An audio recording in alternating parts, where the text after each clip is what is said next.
الحمدللہ رب العالمین والصلاة والسلام علی سید الانبیاء والمرسلین نبینا محمد وعلی آلہ وصحبہ اجمعین، اما بعد۔ شیخ محمد امان جامی رحمہ اللہ کی کتاب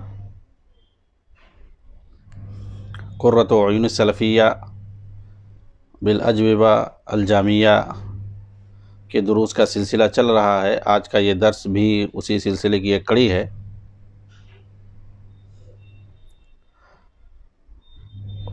آپ سے سوال کیا گیا کہ جب آپ یہ کہتے ہیں کہ اللہ تعالیٰ نے اسے کونی اعتبار سے چاہا ہے، شرعی اعتبار سے نہیں چاہا ہے، تو پھر ایک کافر کے کفر کو اللہ نے کیسے چاہا؟ ہم آپ سے اس کی وضاحت چاہتے ہیں۔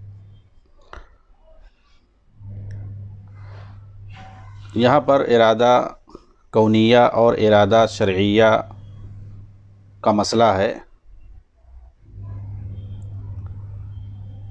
ایک ہوتا ہے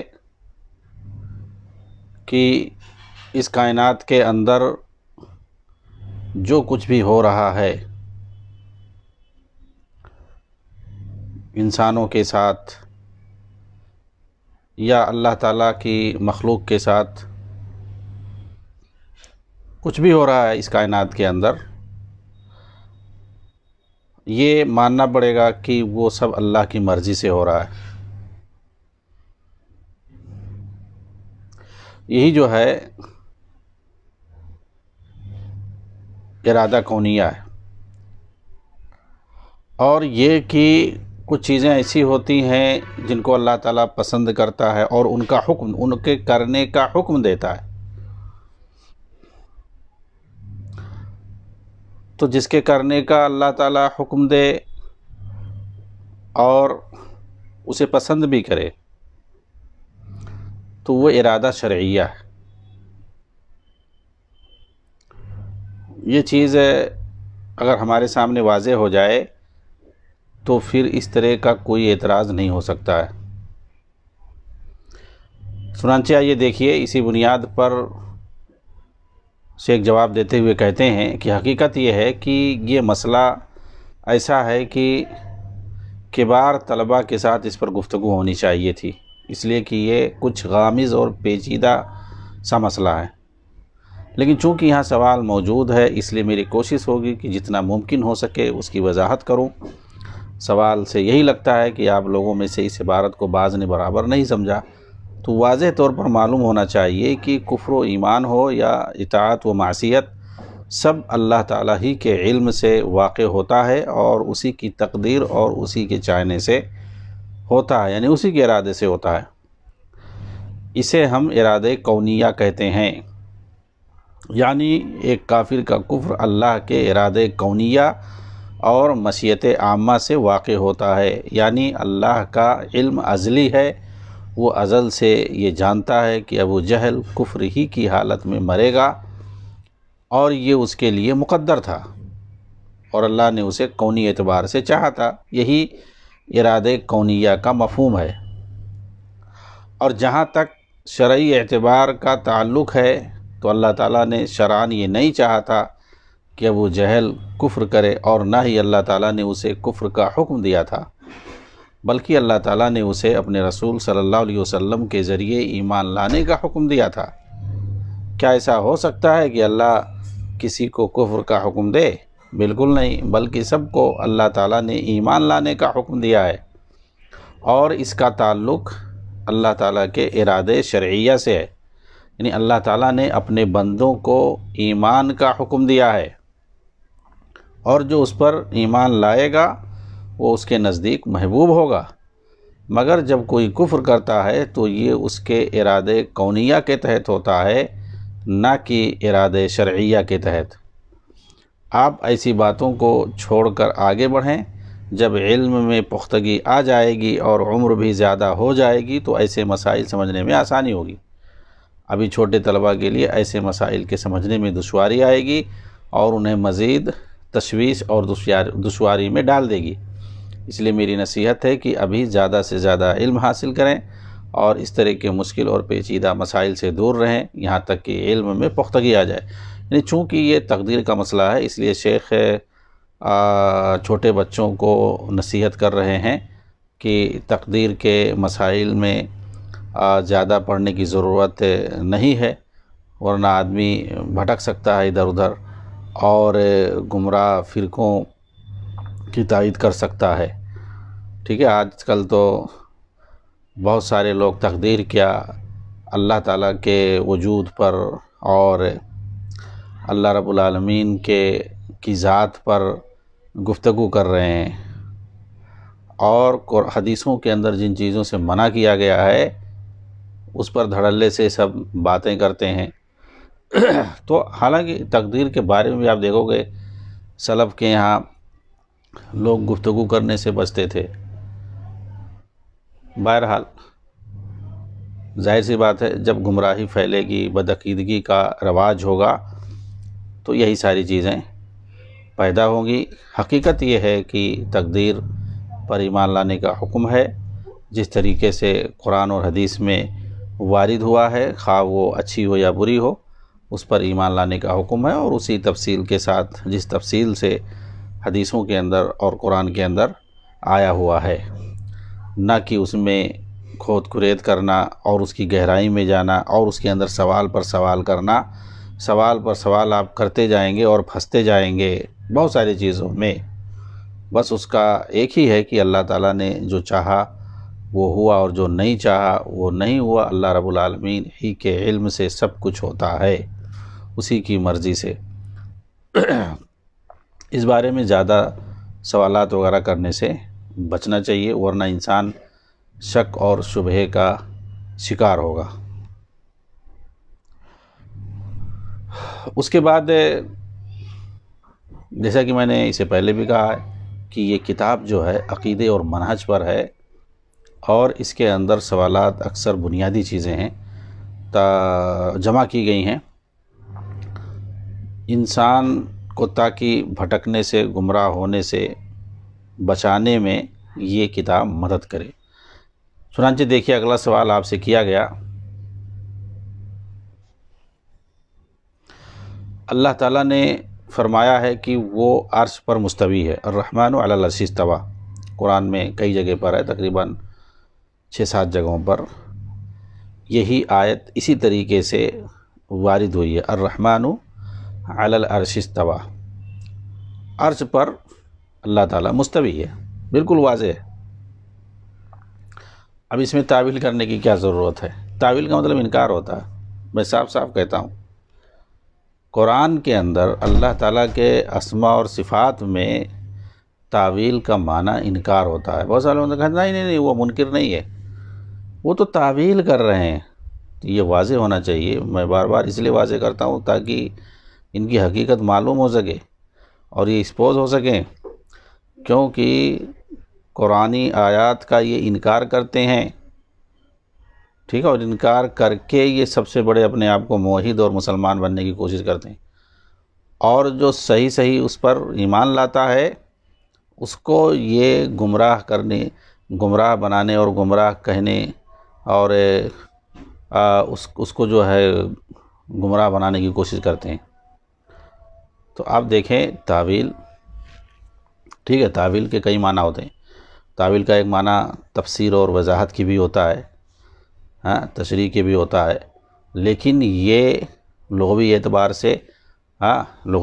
سے ہوتا ہے کہ جسے ہم کسی آیت کی تفسیر کر رہے ہیں، ٹھیک ہے، تو وہاں پر یہ معنی مراد ہوگا۔ لیکن آپ کہیں کہ یہاں یہ مجازی معنی مراد ہے، حقیقی معنی مراد نہیں ہے، تو ایک تعویل کا معنی انکار بھی ہوتا ہے، تعطیل ہوتا ہے۔ تعویل یعنی تعطیل کے معنی میں، اور تعطیل انکار کو کہتے ہیں۔ اور معطلہ جو منکرین صفات ہیں، اس لیے ان کو معطلہ کہا جاتا ہے کہ وہ صفات کا انکار کرتے ہیں۔ تو معطلہ جو صفات کا انکار کرتے ہیں، یہ تھوڑی کہتے ہیں کہ ہم اس کو نہیں مانتے ہیں، ایسے ڈائریکٹ انکار کرتے ہیں، وہ بھی تعویل ہی کرتے ہیں۔ تعویل ان کے یہاں یہی ہے کہ یہ جو صفت ہے، لفظ ید جیسے اللہ تعالیٰ کے لیے آیا ہوا ہے، یہ اللہ تعالیٰ کے لیے آیا کہ اللہ تعالیٰ عرش پر مستوی ہے، تو یہ کہتے ہیں کہ یہ جو اس کا ظاہری معنی سمجھ میں آ رہا ہے ذہن میں، ہمارے ذہن میں سمجھ میں آ رہا ہے جو معنی اس کا مستوی ہونا، کہیں پر بلند ہونا، کسی چیز کے اوپر ہونا، اسی کو مستوی ہونا کہتے ہیں۔ جیسے کہتے ہیں کہ جو ہے اونٹ پر فلاں جو ہے استوا علی جملہ، وہ اپنے اونٹ پر مستوی ہو گیا، اپنے اونٹ پر ہے وہ، تو یہ سمجھ میں آتا ہے کہ وہ اپنے اونٹ، کوئی آدمی اپنے سواری جو ہے اونٹ کے اوپر ہے، ٹھیک ہے۔ تو یہ انسان یہ کہتے ہیں کہ دیکھو ایک سمجھ میں، یہ تو یہ ظاہری معنی ہوا نا۔ ایسے اگر کہیں کہ اللہ تعالیٰ کے ہاتھ ہے تو اس کا ایک تو ظاہری معنی ہو گیا، جس کو عضو جسمانی عضو جسے کہتے ہیں، اللہ تعالیٰ کے یعنی ہاتھ ہے، جیسے اللہ تعالیٰ کی ذات ہے ایسے اللہ تعالیٰ کے پاس ہاتھ ہے، ٹھیک ہے۔ تو یہ ظاہری معنی اللہ تعالیٰ کا ہاتھ ہے، جسمانی یعنی ایک وجود ماننا، یا یہ کہنا کہ جیسے اللہ تعالیٰ کی ذات کو آپ مانتے ہو ایسے ہی اس کی صفات کو بھی مانو، تو ایک ظاہری معنی جو سمجھ میں انسان کے آتا ہے۔ تو ہر چیز کا آپ دیکھو گے، اکثر کا یعنی ہر چیز کا بولے تو اکثریت میں اس کا جو ہے دو معنی ہوتا ہے، ایک حقیقی جس کو یہ لوگ ظاہری بولتے ہیں، ایک حقیقی ہوتا ہے اور ایک مجازی بھی ہوتا ہے۔ تو حقیقی معنی جیسے ید کا ہے، ہاتھ ہوتا ہے، اور احسان اور معنی بھی اس کا ہوتا ہے، شفقت اور رحمت کے معنی بھی ہوتا ہے، ٹھیک ہے۔ تو یہ کہتے ہیں کہ یہ جو حقیقی معنی ہے ہاتھ، تو یہ معنی مراد نہیں ہے۔ کیا معنی مراد ہے؟ مجازی معنی مراد ہے۔ کیا معنی ہے وہ؟ احسان یا شفقت وغیرہ۔ تو کہنے کا مطلب یہ ہے کہ اللہ تعالیٰ شفقت کرتا ہے اپنے بندوں پر، اللہ تعالیٰ احسان کرتا، تو یہ تو الگ سی صفت ہے ہی ہے، لیکن یہاں ید جو لایا گیا ہے تو اس کا تو انکار ہوا نا۔ تو وہی چیز ہے انکار، یہ لوگ جو اس لفظ کا انکار کر دیتے ہیں، اس صفت کا جو جس چیز کو ثابت کرنے کے لیے لایا گیا ہے اس کا تو انکار کر دیا، اور وہاں پہ دوسرا معنی لے آئے، حالانکہ وہ دوسرا معنی دوسری جگہ ثابت ہے۔ تو یہاں یہ لانے کی کیا ضرورت ہے؟ تو صفت ذاتیہ بہت سارے ایسے ہیں جس کا یہ لوگ دھڑلے سے انکار کر دیتے ہیں۔ یہ شبہہ ڈال کر کے لوگوں کے ذہنوں میں کہ اس سے جو ہے جسم کا ہونا لازم آ رہا ہے، اگر ہاتھ مان لیں گے تو جسم کا ہونا لازم آئے گا، اور پھر اس کے بعد اللہ تعالیٰ جسم نہیں ہے۔ بھئی یہ شبہہ کیوں لا رہے ہو؟ اور یہ کہاں سے ثابت ہو رہا ہے کہ اللہ تعالیٰ کا جسم ہے نہیں ہے نہیں ہے؟ وہ تو بعد کی بات ہے، یہ تم جھمیلا کیوں بیچ میں لا رہے ہو بھائی؟ کہ جو ہے آپ کسی کو کوئی چیز، آپ قرآن حدیث کی ساری چیزوں کو انکار کر دو، یہ کہہ کر کے اس سے یہ لازم آئے گا انکار کر دو، اس سے وہ لازم آئے گا انکار کر دو۔ جی ہاں، ایسے ہی یہ بہت ساری چیزوں کا انکار کر دیتے ہیں۔ بھئی سلف میں تو ایسا کسی نے نہیں کہا، نہ صحابہ نے، نہ تابعین نے، نہ تبع تابعین نے، حتیٰ کہ ائمہ نے بھی نہیں کہا، حتیٰ کہ محدثین نے نہیں کہا، کسی نے نہیں کہا ایسی بات۔ بھائی امام ابو حنیفہ رحمہ اللہ وہ استوائے عرش کو ویسے ہی مانتے ہیں جیسے قرآن میں آیا ہوا ہے، بغیر کسی تعویل کے۔ جو لوگ کہتے ہیں کہ وہاں مراد جو ہے قابض ہونا، یعنی عرش کا مالک ہے اللہ تعالیٰ، عرش پر اس کا قبضہ ہے، عرش پر مستولی کا، وہ استولا کا ترجمہ کرتے ہیں، غالب، غلبہ کے معنی میں وغیرہ وغیرہ۔ یا جو ہے امام ابو حنیفہ تو کہتے ہیں کہ بھائی صفت ذاتیہ جتنے سب مانتے ہیں، اس کے حقیقی معنی میں لیتے ہیں، وہ کوئی تعبیر نہیں کرتے ہیں کہ یہاں جو ہے رحمت مراد ہے، شفقت مراد ہے، یا احسان مراد ہے وغیرہ وغیرہ، وہ سب کچھ لیتے ہیں۔ ایسے امام شافعی، امام مالک، امام احمد، سارے لوگ، امام بخاری نے تو باقاعدہ واضح کیا ہے کسی اپنی کتاب میں، اور اس کو بعض لوگوں نے جیسے کہ الابانہ کے اندر ابن بطہ رحمہ اللہ اور دوسرے لوگوں نے اسی وقت پرانے زمانے میں 3ری 4ری صدی ہجری میں ان لوگوں نے لکھا ہوا باقاعدہ کہ امام بخاری نے باقاعدہ 46 سال تک میں نے علم حاصل کیا، عقیدہ حاصل کیا، علم شرعی حاصل کیا، اور ہزاروں لوگوں سے میری ملاقات ہوئی ہے، سینکڑوں شہروں میں عالم اسلام کے، سب کا عقیدہ ایسے تھا، اور اس کے اندر انہوں نے سب کچھ اپنا عقیدہ بیان کیا ہے، صرف اپنا نہیں، نمائندگی کی ہے کہ اتنے ہزاروں لوگوں، ہزاروں علماء سے میری ملاقات ہوئی ہے، عراق کے اندر، حجاز کے اندر، ہاں شام کے اندر، نجد کے اندر، کہاں کہاں میں گیا، ہزاروں علماء سے ملا، 46 سال کا تجربہ انہوں نے پیش کیا، اور اس کے اندر ساری عقیدہ بیان کیا۔ آؤ، امام بخاری نے جو عقیدہ بیان کیا ہے، اور وہ ہزاروں لوگوں سے ملاقات کر کے کہا ہے 46 سال کے اندر جو ان کا طویل علمی سفر رہا ہے، اور بھائی امام بخاری کو کون نہیں مانتا، سب مانتے ہیں۔ تو امام بخاری نے جو اپنے تجربے کی بنیاد پر جو عقیدہ بیان کیا، اسی کو مان لو، کوئی تعویل انہوں نے کی ہے۔ جو جس صفت کا، جس اسم کا اللہ تعالیٰ کے تعلق سے جہاں جو بھی جیسا آیا، اس کو حقیقت پر معمول کیا ہے۔ جی ہاں، ایسی آپ دیکھیں بہت بڑے امام گزرے ہیں ائمہ راضی، 2 رازیان، آپ جا کے دیکھو رازیان سے کون مراد، ابو حاتم رازی اور اسی طریقے سے ابو زرعہ رازی۔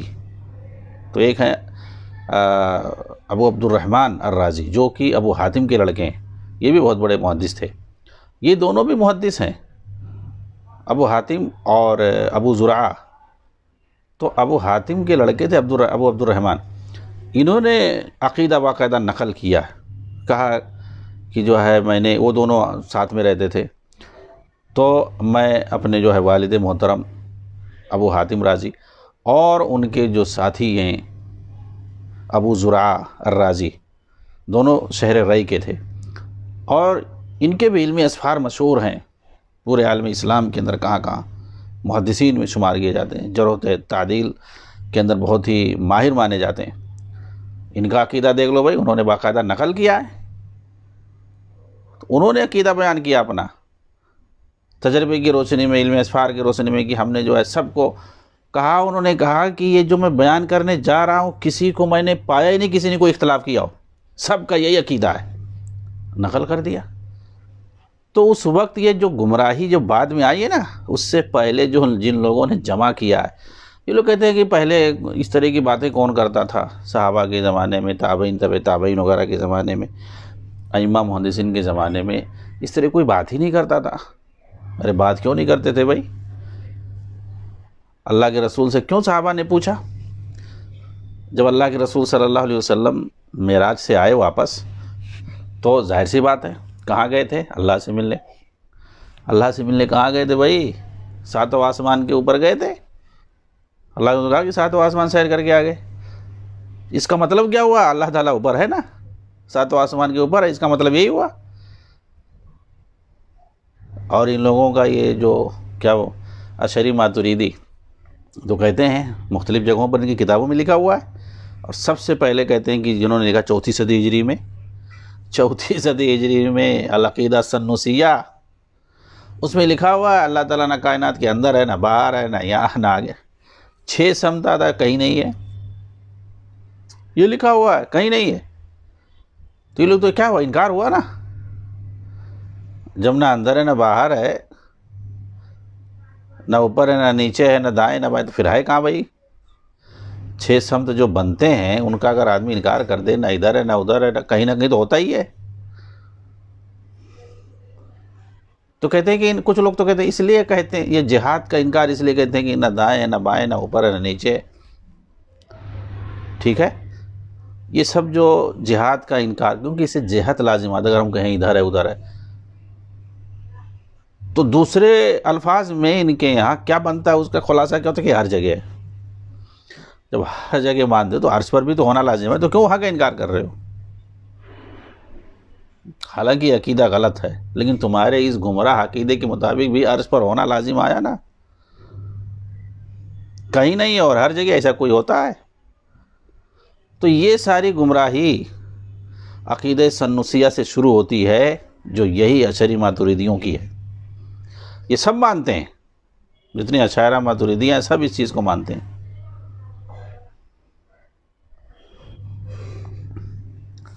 تو خلاصہ کلام یہ ہے کہ بھائی آپ جو گمراہی، جو یونانی فلسفہ اور منطق کے ذریعے سے علم کلام جیسے گمراہ اصول اور ضابطے سے جسے جو ہے یونان کے مشرکوں نے گڑھا ہے اور اس کو عربیہ دیا گیا، اور پھر اس کو آج اس کی تجدید کاری کی دعوت دی جا رہی ہے، جس کے خلاف سلف نے محاذ اٹھایا ہوا تھا، کھڑا کیا ہوا تھا۔ امام شافعی تو امام وہ یوسف کہتے تھے کہ اس کو جوتے چپل سے مارا جائے جو علم کلام کو پڑھے لکھے، جی ہاں، اور آج لوگ کہہ رہے ہیں کہ اس کو جو پھیلایا جائے، پھیلانے کی ضرورت ہے، یہ کرنے کی ضرورت ہے، وہ کرنے کی ضرورت ہے۔ تو اللہ تعالیٰ کے عرش پر مستوی ہونے کے تعلق سے سوال کیا گیا، ٹھیک ہے۔ یہ لوگ کہتے ہیں صحابہ کے زمانے میں تابعین کے وہ اس وقت کوئی پوچھتا ہی نہیں تھا، اس طرح کا کوئی سوال ہی نہیں آیا، تو پھر کیا ضرورت ہے؟ مطلب وہ لوگ جیسے کچھ جانتے ہی نہیں تھے۔ اللہ کے رسول عرش پر گئے تو صحابہ نے پوچھا نا، ایک فطری چیز ہے، جب آپ وہاں گئے اللہ تعالیٰ کے پاس، سب سے پہلی چیز تو اس سے یہ ثابت ہو رہا ہے کہ اللہ تعالیٰ اوپر ہے۔ اب اوپر جب کہتے تو جہت ویسے لازم آ گیا، عرش پر ہے، اور قرآن طے کر رہا ہے کہ عرش پر ہے، اوپر ہے، ساتوں آسمان کے اوپر ہے۔ حضرت عائشہ کہہ رہی ہیں خود صحیح حدیث کے اندر کہ میں اسی کمرے میں بیٹھی تھی لیکن میں اس بڑھیا کی آواز میں نہیں سن سکی، اور 7 آسمان کے اوپر عرش پر جو میرا رب مستوی ہے اس نے اس کی آواز سن لی۔ اس سے کیا لازم آیا بھائی؟ صحابہ کرام کا یہ عقیدہ تھا نا کہ اللہ تعالیٰ 7 آسمان کے اوپر عرش پر ہے، تو کوئی سوال ہی نہیں ہے، صحابہ یہ کو کہتے ہی نہیں تھے۔ صحابہ نے پوچھا نا اللہ کے رسول سے، اللہ کے رسول آپ گئے تھے اللہ کے پاس، تو کیا آپ نے اپنے رب کو دیکھا؟ تو اللہ تعالیٰ کو دیکھنے نہ دیکھنے پر بھی لفڑا معتزلہ نہیں مانتے، کہتے ہیں کبھی نہیں کوئی دیکھ سکتا ہے، اور بہت سارے لوگ کہتے ہیں کہ دیکھ سکتا ہے، دنیا میں بھی دیکھ سکتا ہے، اور صوفی اور دوسرے تقلیدی تو مانتے ہیں، وہ کہتے ہیں کہ جو ہے صحابہ کے درمیان اختلاف تھا، 2 گروپ پایا جاتا تھا۔ کچھ لوگ کہتے تھے اللہ کے رسول نے دیکھا ہے اللہ تعالیٰ کو وہاں معراج میں۔ کہاں دیکھا بھائی؟ قرآن میں تو صاف صاف ہے، سورہ نجم میں، کعبہ قوسین او ادنیٰ ثم دنا فتدلی۔ تو ثم دنا فتدلی وہ تو اللہ کے تعلق سے نہیں ہے، وہ تو حضرت جبریل کے تعلق سے، لیکن کعبہ قوسین او ادنیٰ یہ کس کے تعلق سے بھائی؟ اللہ تعالیٰ کے تعلق سے، بالکل قریب چلے گئے اللہ کے رسول اللہ تعالیٰ کے۔ اس کا مطلب جو عرش کے پاس گئے تھے، جہاں اللہ تعالیٰ ہے وہاں گئے تھے، قریب میں گئے تھے۔ اب یہ ہے کہ جب قریب میں گئے، بات بھی ہوئی، تو دیکھا یا نہیں دیکھا اس پر سوال ہوا، اختلاف کہیں نہیں ہے، اس پر صحابہ نے سوال کیا تو اللہ کے رسول نے صاف صاف کہا، صحیح مسلم کے اندر ہے، نور انا یورا، وہ تو نور ہے، اس کو کیسے دیکھا جاتا؟ آپ نے انکار کر دیا، استفہام انکاری ہے، یہ تعجبیہ جملہ ہے، تعجبیہ انکاری ہے، تعجب کے ساتھ انکار کیا جاتا ہے۔ کیف تکفرون باللہ وقد کنتم امواتا، یہاں اللہ سوال نہیں کر رہا ہے کیفا کے ذریعے سے، بلکہ انکار ہے، یہ سمجھ رہے ہیں؟ ایسے نور انا یورا، تو انا کے ذریعے سے انکار ہے، یہ جسے کیفا کے ذریعے سے انکار ہے، کیف تکفرون باللہ وقد کنتم امواتا، ایسے یہاں نور انا یورا، انا کے ذریعے سے جو ہے کیا کہتے ہیں، انکار ہے یہ۔ تو اللہ کے رسول نے تو صاف صاف انکار کیا، اور خود حضرت عائشہ نے کہا کہ اگر کوئی کہتا ہے کہ اللہ کے رسول نے اپنے رب کو دیکھا ہے معراج میں، تو سب سے بڑا جھوٹا ہے، وہ سب سے بڑا جھوٹا ہے، حضرت عائشہ نے کہا۔ تو کچھ نہیں ہے، حضرت ابن عباس کی طرف سے منسوب کی جاتی ہے روایت، وہ بھی کیا کہتے ہیں، اس کا وہ مفہوم نہیں جیسا یہ لوگ لے رہے ہیں۔ تو صحابہ کے درمیان عقائد کے مسئلے میں کہیں کوئی اختلاف ہی نہیں پایا جاتا ہے، سمجھ رہے ہیں؟ اللہ کے رسول نے انکار کر دیا، بس بات ختم، کسی کا کوئی ایسا نہیں آیا ہوا ہے کہ بیان کیا ہو کوئی صریح اور صاف حدیث ہو کہ اللہ کے رسول نے دیکھا۔ تو بھائی یہ بحث عقیدے وغیرہ کی بحث یہ صحابہ کے درمیان تھا، ایسا نہیں ہے۔ میں 1-2 واقعہ بتایا، عبداللہ بن عمر رضی اللہ تعالیٰ عنہ سے کچھ لوگ آتے ہیں سوال کرتے ہیں کہ ہمارے علاقے میں کچھ لوگ تقدیر کا انکار کر رہے ہیں، وہ کہتے ہیں تقدیر وقدیر کچھ نہیں ہوتا، ہر چیز جو ہے نئے سرے سے ہوتی ہے، اللہ تعالیٰ کو بعد میں پتہ چلتا ہے، ایسا ویسا۔ تو حضرت ابن عمر رضی اللہ تعالیٰ عنہ نے کیا کہا کہ ان سے جا کے کہہ دو کہ میں ان سے بری ہوں اور وہ مجھ سے بری ہیں، برات کا اظہار کر رہے ہیں۔ برات کا اظہار کس سے کیا جاتا ہے بھائی؟ مسلمان سے، جب تک وہ تقدیر پر ایمان نہ لے آئیں اللہ تعالیٰ ان کے کسی بھی عمل کو قبول نہیں کرے گا۔ اس کا مطلب ان کے یہاں ایمان ختم ہے. ایمان شرط ہے، ایمان ختم ان کا. کیوں کیسے کہہ رہے ہیں کہ ان کے یہاں ایمان نہیں ہے؟ اگر کوئی تقدیر پر ایمان نہ لائے تو گویا اس کا ایمان ختم. کیونکہ حضرت ابن عمر نے کہا کہ جب تک جو ہے وہ تقدیر پر ایمان نہیں لے آئیں گے، جب تک اللہ ان کا عمل کچھ بھی قبول نہیں کرے گا. اور پھر اس کے بعد آپ نے وہ حدیث جبریل پڑھی جس کے اندر جو ہے ایمان پر سوال کیا گیا، تو اللہ کے رسول نے بتایا ایمان کسے کہتے ہیں، اس کے 6 ارکان بتائے، اور یہ بھی کہا وَأَن تُؤْمِنَ بِالْقَدْرِ خَيْرِهِ وَشَرِّهِ آخر میں.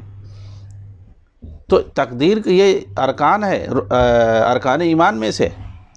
ٹھیک ہے، تو تقدیر کا انکار. اب دیکھیے بھائی صحابہ کے زمانے میں تقدیر پہ بحث ہو رہی ہے اور اس کو حدیث سے ثابت کیا جا رہا ہے صحابی کے ذریعے سے. تو اس وقت لوگ پائے جا رہے تھے جو تقدیر کا انکار کر رہے تھے عراق کے اندر کچھ لوگ. ایسا نہیں ہے، صحابہ کے زمانے میں، نبی کے زمانے میں، تابعین طبع تابعین کے زمانے میں، ہر وقت عقیدے وغیرہ پہ جیسے اور باتیں ہوتی تھی دوسرے مسائل میں، اور دوسرے مسائل میں اسے عقیدے پر بھی بات ہوتی تھی. ایسا نہیں ہے. جیسے حدیثیں بعد میں جمع کی ہیں محدثین نے، ایسے ہی عقیدے وغیرہ ہے، عقائد وغیرہ پر کتابیں بھی لوگوں نے بعد میں جمع کر دیا. یہ کہتے کہ اس طرح جو ہے جمع تدوین اس وقت نہیں پائی جاتی تھی صحابہ تابعین وغیرہ کے زمانے میں، لیکن باتیں تو ہوتی تھیں، آپ انکار تو نہیں کر سکتے ہیں نا. تو استواء عرش کے بارے میں سوال کیا گیا کہ اللہ نے کہا ہے کہ وہ عرش پر مستوی ہے. استوا کا معنی کیا ہے؟ استوا کا معنی ہے کہ وہ عرش پر بلند ہے، اللہ عرش کے اوپر ہے، رحمان کا عرش جنت کا چھت ہے، جنت آسمان کے اوپر ہے، یعنی بلندی میں. اس طرح اللہ تعالیٰ عرش کے اوپر بلکہ تمام مخلوق کے اوپر، مخلوق سے جدا ہے. بائن عن خلقہ، بائن عن خلقہ، یہ بھی اس میں ایک شرط یہ بھی لگائی جاتی ہے کہ تمام مخلوق سے اوپر عرش پر، اور تمام مخلوق سے اوپر اور اس سے جدا عرش پر بلند ہے. یہ جو ہے اللہ کی ذات کے تعلق سے کہ اللہ تعالیٰ کہاں ہے، تو آپ اس کا جو ہے شرعی طور پر ایسا کہہ سکتے ہیں. یہ بھی کہہ سکتے ہیں اوپر اللہ تعالیٰ عرش پر ہے وغیرہ وغیرہ. لیکن صحیح طریقے سے اگر کوئی پوچھے تو کہنا پڑے گا کہ وہ تمام مخلوق سے، اس میں سب آسمان آ جائے گا، تمام مخلوق سے اوپر، تمام مخلوق سے اوپر اور اس سے جدا عرش پر بلند ہے. اور اس سے جدا یعنی مخلوق سے جدا، بائن عن خلقہ ہی اس میں آتا ہے ساتھ میں. تو عرش پر اللہ تعالیٰ بلند ہے، اس سے جو ہے صفت علو ثابت ہوتا ہے. صفت علو الگ ہے اور صفت استوا یہ الگ ہے.